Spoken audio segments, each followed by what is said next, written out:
What's up, everybody, and welcome to a new video. I'm Rita Sekali, and in this video, we're going to be talking about parts of a sentence. So, without further ado, let me share this presentation, and just so you know, as it is normally, these come from a Prezi presentation. I didn't make this. I will make sure to have the link down below if you're watching this on YouTube later. All right. So here we are. Hopefully my people who are already in the class can actually see this. Can you ladies see? Mm-hmm. Yeah. Yes. Okay. So there are many parts to a sentence, and we need to figure out a little bit of what it is, right? This will help us in our writing. It will help us in our reading. It will help us a little bit more understand what it is that we're doing with this sentence. Okay, so there are many parts of the sentence. How do I figure this out? Let's begin with something very easy. Within the sentence, there are mainly two parts. Cool? That is the subject and the predicate, which is kind of like the verb, right? Or the action. We'll talk about that in a minute. So that sounds simple. There are two things. Subject, predicate. The subject is typically the noun or noun phrase that tells us who or what the sentence discusses, right? Who's the one doing the action, or what's the thing that is doing the action? For example, Grimmins decided to save money. Then you ask the question. If you ask the question, what is this, or if you ask the question, who decided to save money, you will have your subject because the answer is Grimmins, right? If, let's say it's a thing, you can say, what decided to save money? And that will also give you the noun or noun phrase. Cool? So those are things that you should relatively know to a certain extent. So again, here the answer is Grimace. Another example, all freshmen are silly. Then you ask, who is silly? What do you ladies think the answer is? Freshmen. All freshmen, that's right. All freshmen are silly. And so that answers the question, therefore it is the subject. So there are also two types of subjects. You have the full subject, which is the main subject and all the words that modify it. So when we talk about, for example, the red car, car is the noun, red is the adjective that's modifying that noun. That gives us a little bit more of information about it. So if we're talking about the full subject of the sentence, so let's say the red car is very fast. Then the full subject would be the red car, because that's what's modifying the noun, and together it is a full subject. So in this case, Patrick Henry's dream of freedom for all citizens compelled him to make his famous declaration. When we talk about, so I want to ask, what is the verb? What do you ladies, I keep saying ladies because the only people I have right now watching are the ladies here in the class. So what do you ladies think oh no, I have Ali, okay. I have some men in the class too. Sorry. No, I am Manal. Oh, Manal, okay, hi. Yeah. Hi. We're back to ladies then. Yeah. All right, so who do you think, or what do you think is the verb in this sentence? Again, Patrick Henry's dream of freedom for all citizens compelled him to make his famous declaration. What do we think? Dream and compelled. Compelled. That's right. So here, dream is not a subject. Here, dream is a noun, the dream, okay? Compelled is the verb. Typically, when you have the subject, it goes right before the verb. So if we're talking about a full subject, in this case, the full subject is Patrick Henry's dream of freedom for all citizens.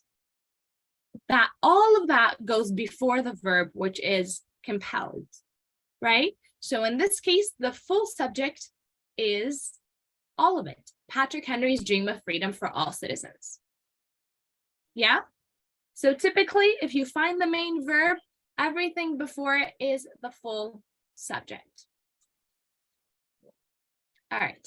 Then we have, within that full subject, we have the simple subject. So if we take away everything that modifies it, everything that gives us a little bit more information about it, we'll end up with the simple subject.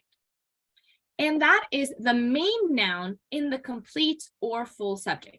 So you have the full subject, and inside it, there's one main noun that is the simple subject.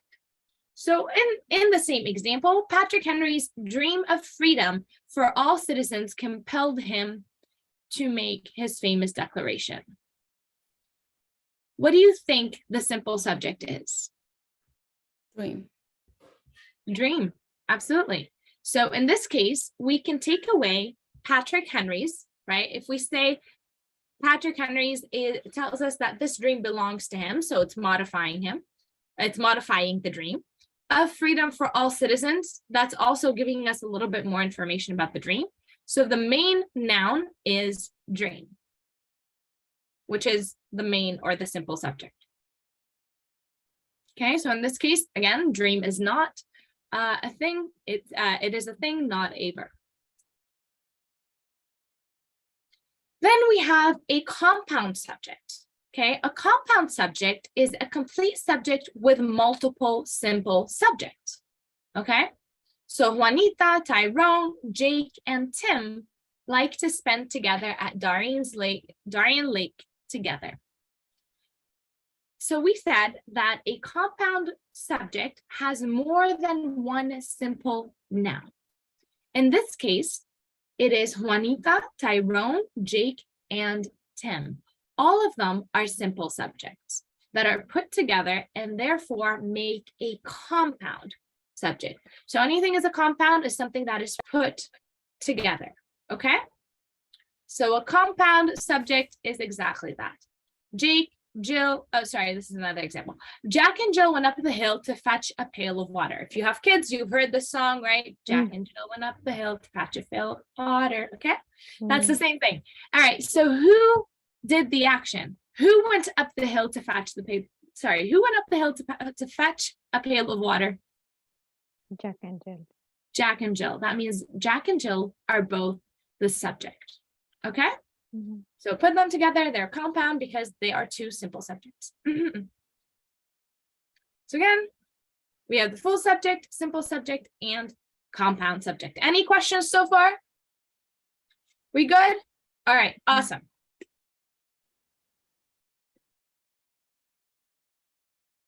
All right, we did the subject, right? We looked into it. Now let's look into the predicate.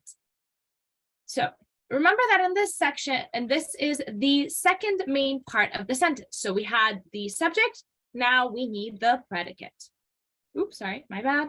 Oh. Ah.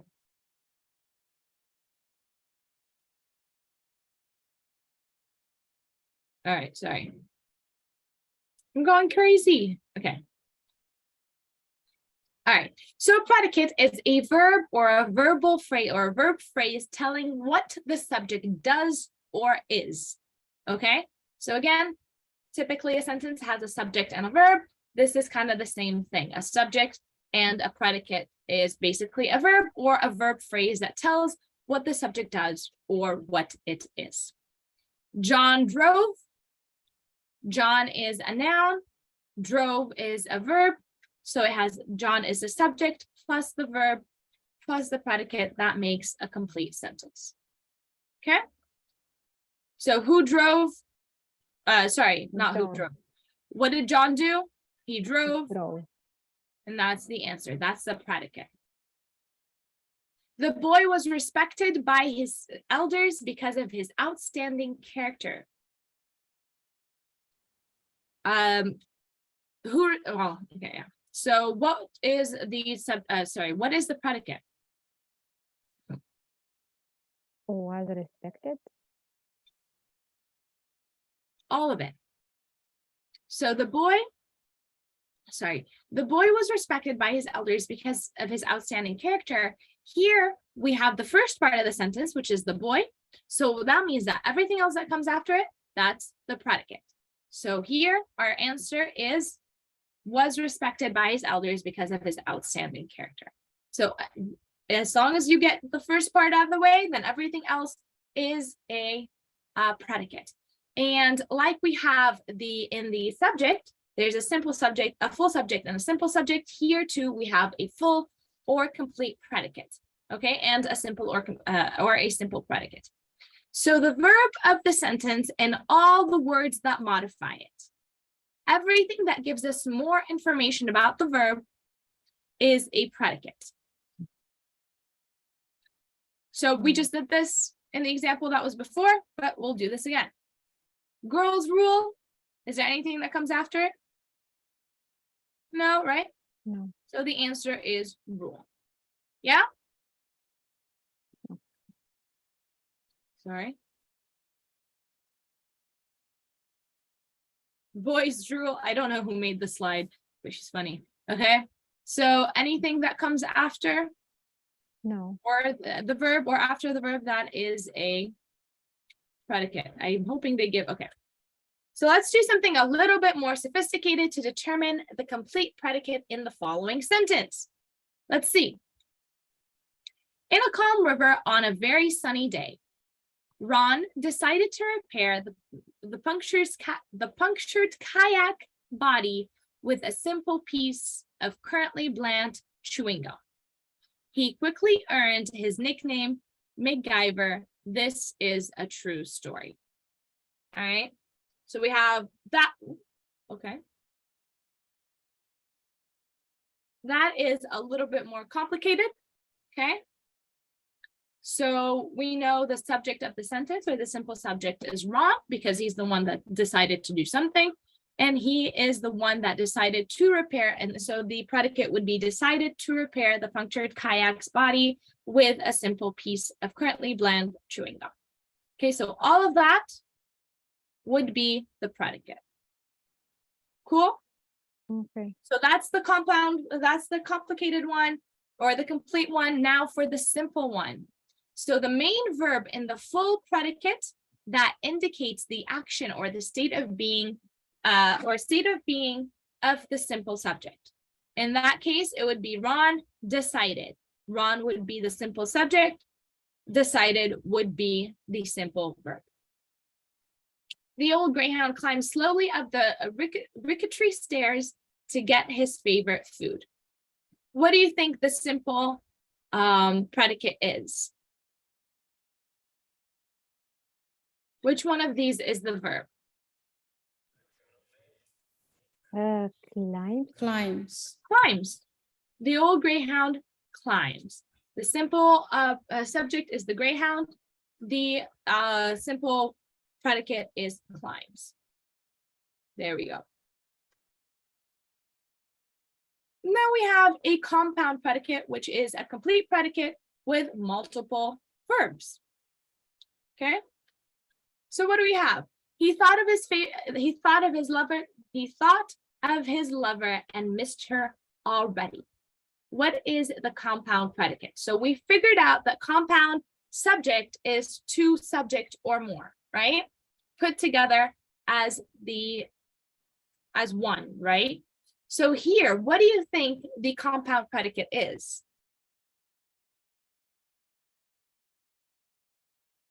Two simple verbs, right?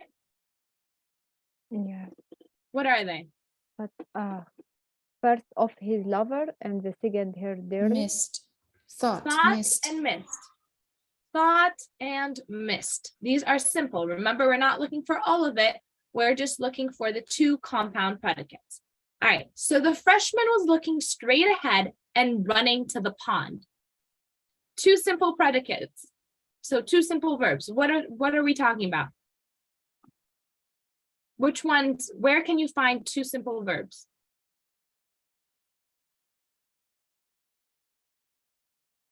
What do we think? The freshman was looking straight ahead and running. What are the two actions that the freshman is doing? Was looking and running. Was looking and running. So that is our compound predicate. When we have a clear understanding of these things, we can look at a sentence and comprehend it a little bit better. Okay, so that when you are talking to someone or when you're reading a new text that you're not sure what it means, you can find these little things. And when you find these two simple verbs, then you can say, oh, okay, so this one person is doing the looking and is doing the running. Does that make sense? Mhm. Yeah. Any questions so far? Okay, we're good. No questions on full, complete predicate, simple predicate, and compound predicate? I still confused between the simple and compound because I don't know which one I want to say, just the verb or the completely after with the verb, after the verb. So when it's simple, it's just the verb. And Oh. compound is two or more simple predicates together, which And would be two or more of just the verb. the verb and what after the verb? That's it. Okay. When it's simple, it's just the verb. When Mhm. it's compound, it's just the verb, but there is more than one verb. No, okay. Yeah? Okay. Okay. All right. So now we're going into clauses. And a clause is a part of the sentence that contains its own subject and predicate, but it cannot stand alone. So usually it has a subject and a verb, but it has something with it that makes it, that does not allow it for it to be a complete sentence. Okay.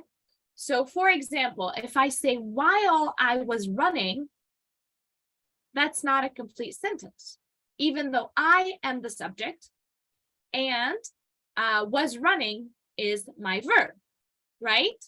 Mhm. So even though it has a subject and a verb, or a subject and a predicate in this case, it is still not complete because it has a subordinate conjunction attached to it. Okay. So when you see that by itself, so because he was handsome, that's not a complete sentence. Mhm. Since it was late, that's not a complete sentence, because since and because since and because while are all conjunctions, okay, that you add to the sentence, and that makes it incomplete. So it's a sentence. In fact, a sentence could consist of only one clause. It could have an independent clause. So, all right, let's step back. There are two types of clauses, the dependent clause and the independent clause. Every independent clause has a subject and a verb, and it can stand by itself.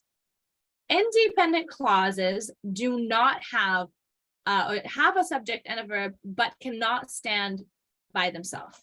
Okay? Sorry, I should have started with that before I went on. So my couch is comfortable.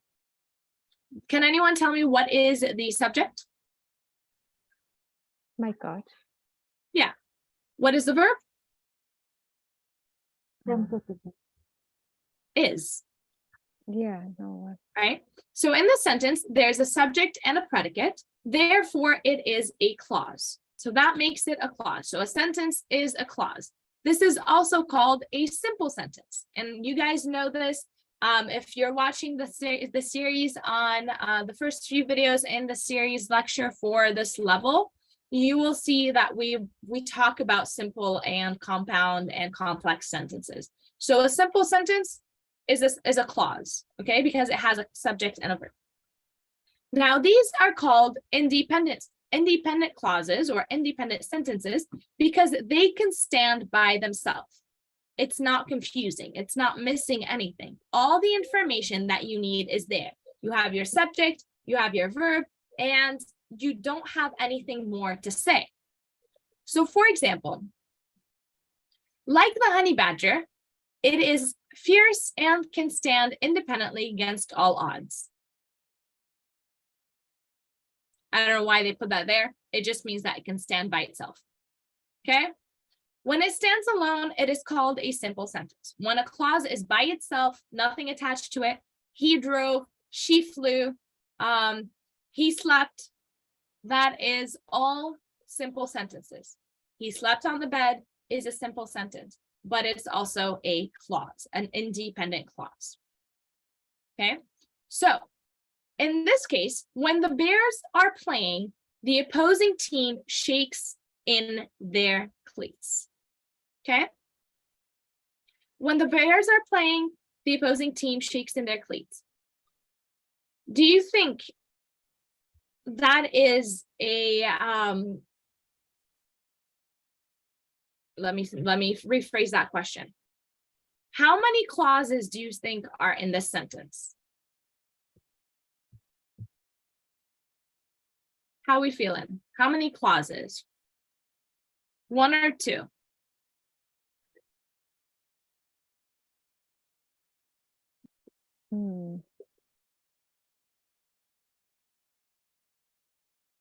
The Bears are playing outside. Two. Two. There are two clauses. When the Bears are playing, that's one clause. The opposing team shakes in their cleats. That's clause number two. Now, we said that the independent clause can stand by itself. Do you know which one of these are independent? Sentence number one or clause number one or clause number two? Two. So what is it? Two, that's right. The opposing team shakes in their cleats. That is a sentence that can be by itself. However, if I'm talking to you and I tell you when the Bears are playing and I stop talking, you're going to wait for me to say something else because that sentence needs more information. It's like you're saying, okay, what happens when they play, right? You want to know more information. So the first sentence or the first clause is an dependent clause because it needs help. The second clause is an independent clause because it can stand by itself. And that's the cool part, okay? And this is what we said. If he actually pays attention, he has a chance to pass English. If he actually pays attention, he has a chance to pass English. One or two clauses? Two. Two. Which one is the independent clause? The one can stand on its own. He has a chance to pass English class. He has a chance to pass English class. What's the first one? Dependent or independent? Dependent.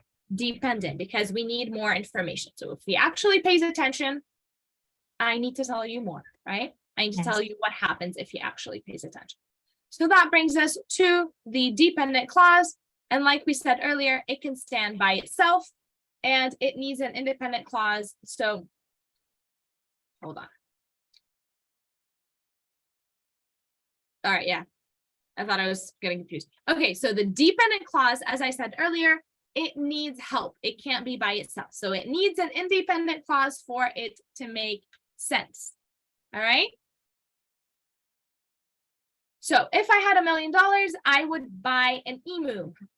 What do you think is the dependent and which one do you think is the independent clause?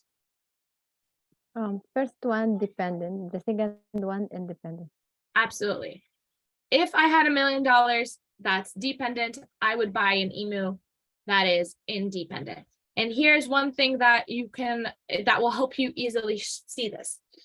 If it comes at the beginning of a sentence, because sometimes you can switch them, okay? If it comes at the beginning of the sentence, there's usually a comma right before the independent clause. So if you notice in all of our example, it would have a conjunction, right? If I had $1 million, then you'd have a comma, then it would be the second one that is the independent. Sometimes you can flip this. I would say I would buy an emu if I had $1 million. In that case, I don't put a comma. But if you see a comma there, it's probably an independent clause that comes after it. Okay?